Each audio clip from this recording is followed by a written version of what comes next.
Hello everyone, welcome to आदि पाठशाला। आज हम लोग ह्यूमन आई का पार्ट 2 डिस्कस करेंगे। ठीक है, इसके पहले वाले वीडियो में हम लोगों ने वो एक्सपेरिमेंट पढ़ा था।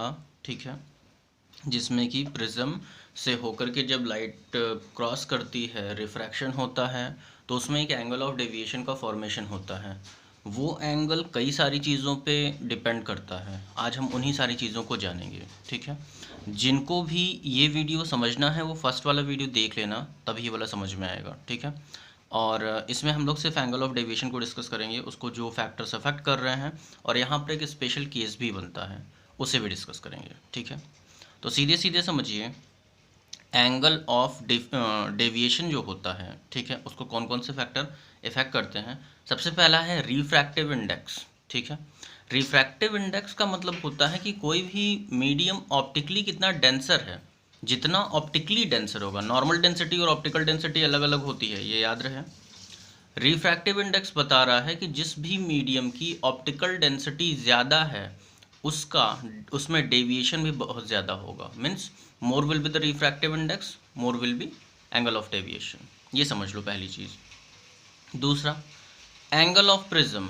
जो प्रिज्म का दोनों कॉर्नर्स के बीच में टॉप पे एंगल होता है, वो एंगल, ठीक है, अगर बढ़ेगा, प्रिज्म का एंगल बढ़ेगा, तब भी एंगल ऑफ डेविएशन इंक्रीज होगा। ठीक है। Third point, wave length. Wave length अगर बढ़ती है, ठीक है, तो एंगल ऑफ डेविएशन घटता है। ठीक है, अभी इस चीज़ को हम लोग अभी एक और फिनोमेना है डिस्पर्जन ऑफ लाइट, उसमें भी क्लियर करेंगे। बट अभी आप समझो कि वेवलेंथ अगर इंक्रीज़ होगी, अब जैसे 7 कलर होते हैं सनलाइट के अंदर, ठीक है, जिसमें रेड की वेवलेंथ सबसे ज़्यादा होती है, तो इसका एंगल ऑफ डेविएशन सबसे कम होता है, सबसे कम बेंड होगी। ठीक, वायलेट है, उसकी वेवलेंथ सबसे कम होती है, तो उसका बेंडिंग सबसे ज़्यादा होगा, तो वो एंगल ऑफ डेविएशन उसका ज़्यादा होगा। ठीक है, एक फैक्टर और है यहाँ पर, वो है टेम्परेचर। ठीक है, टेम्परेचर के बढ़ने से भी एंगल ऑफ डेविएशन इंक्रीज़ होता है। ऐसा होता कब है? जब आप प्रिज्म को हीट करेंगे, ठीक है, या वो सराउंडिंग का टेम्परेचर ज़्यादा रहेगा, बाकी फैक्टर्स को कांस्टेंट लेते हुए। ठीक है, तो जब टेम्परेचर आप इंक्रीज़ करोगे, तो उससे होगा कि जो मॉलिक्यूल्स हैं प्रिज्म के, वो दूर दूर भागने शुरू होंगे, तो उसकी ऑप्टिकल डेंसिटी कम होने लगेगी। जब ऑप्टिकल डेंसिटी कम होगी तो रिफ्रैक्टिव इंडेक्स कम होगा, और जब रिफ्रैक्टिव इंडेक्स कम होने लगेगा तो एंगल ऑफ डेविएशन ऑटोमेटिक कम हो जाएगा। ठीक है, मतलब बेंडिंग कम होगी। ठीक है, तो ये बेसिकली ये 4 फैक्टर्स हैं। ठीक है, 5वां फैक्टर भी है, बट वो एक स्पेशल केस है, उसको जस्ट भी मैं समझाता हूँ। बट ये चारों चीज़ें आप समझ लो कि पहली चीज़ है रिफ्रैक्टिव इंडेक्स। ठीक है, अगर रिफ्रैक्टिव इंडेक्स बढ़ेगा तो एंगल ऑफ डेविएशन बढ़ेगा, अगर एंगल ऑफ प्रिज्म बढ़ेगा तो एंगल ऑफ डेविएशन बढ़ेगा, अगर वेव लेंथ बढ़ेगी तो एंगल ऑफ डेविएशन घटेगा, अगर टेम्परेचर इंक्रीज होगा तो एंगल ऑफ डेविएशन घट जाएगा। ठीक है, अब आ जाते हैं उस स्पेशल केस पे। देखिए,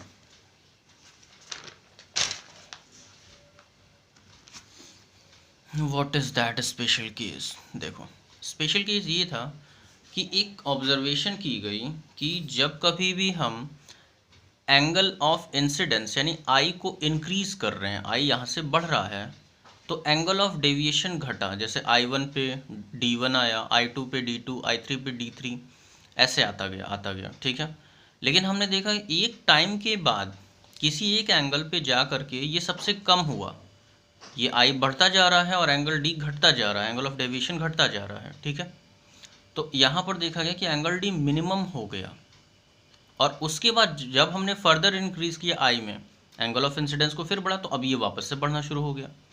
तो यहाँ एक नई कहानी सामने आई कि भाई ये क्या है, ये एक नई चीज़ हो जा रही है कि जब भी हम शुरू में इंक्रीज़ कर रहे हैं तब तक तो एंगल ऑफ डेविएशन घट रहा है, लेकिन जब हम इससे आगे इंक्रीज़ करा रहे हैं तो ये बढ़ना शुरू हो जा रहा है। ऐसा क्या हो रहा है यहाँ पर?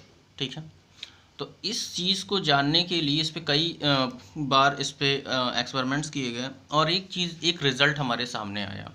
मतलब किस समय एंगल ऑफ डेविएशन मिनिमम होता है, उसकी कंडीशन क्या है, उसकी कंडीशन देखिए। Condition for minimum angle of deviation.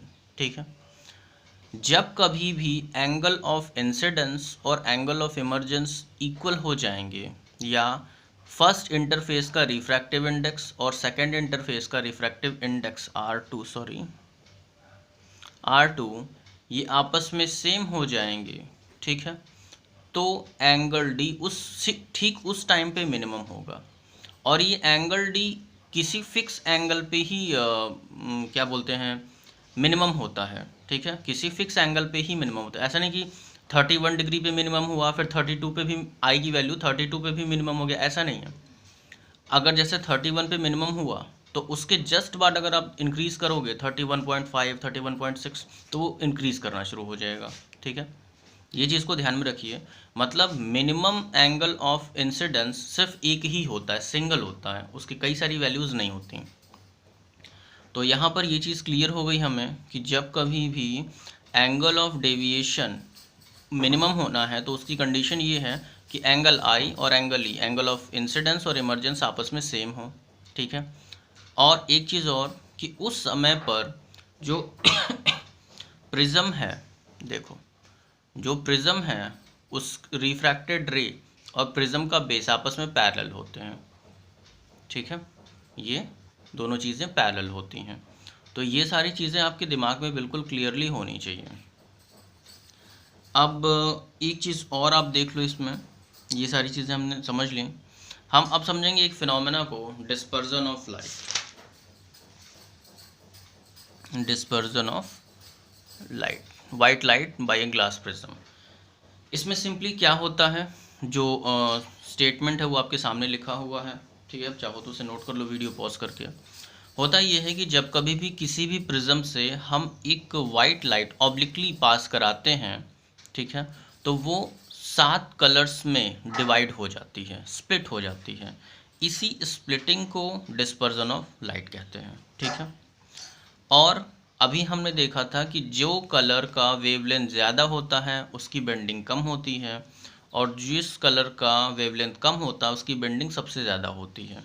ठीक है, और ये जो रेंज होती है, ये जो गैप होता है, पूरा 7 कलर का जो पैटर्न है उसे स्पेक्ट्रम कहते हैं। आप एक बार फिगर में देखो तो ज़्यादा क्लियर होगा। यहाँ पर एक वाइट लाइट को ऑब्लिकली पास कराया, इंसिडेंट कराया हमने।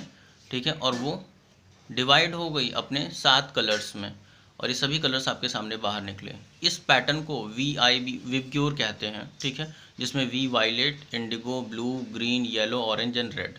रेड कलर की वेवलेंथ सबसे ज़्यादा होती है, तो देखो वो यहाँ पे ही रुक गया, यहाँ पे ही बेंडिंग हुई है, और मतलब लाइट यहाँ से निकली बट ये यहीं पर बेंड हुआ। और वायलेट की वेवलेंथ सबसे कम होती है, तो ये इतना नीचे बेंड हुआ है। ठीक, इस तरीके से हमें ये चीज़ें समझ में आ रही हैं। और इस पैटर्न, ये जो एक बीम मिली है आपको, 7 कलर का एक पैटर्न मिला है, इसको स्पेक्ट्रम कहते हैं।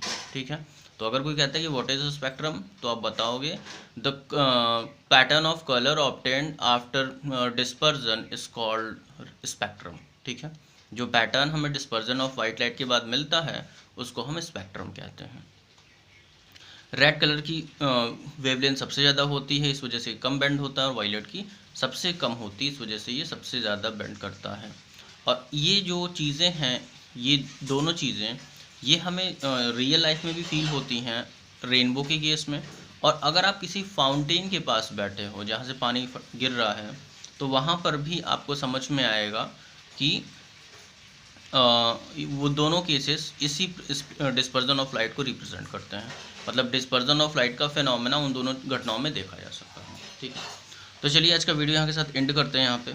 आई होप कि चीज़ें समझ में आ रही हैं, और जिनको नोट्स बनानी हो वीडियो पॉज करके बना लो। ठीक है, और जितना भी कुछ हमने लिखा है वो काफ़ी है आपको मार्क्स दिलाने के लिए। ठीक है, तो स्टडी करते रहिएगा। चलिए इसे एंड करते हैं। थैंक्स।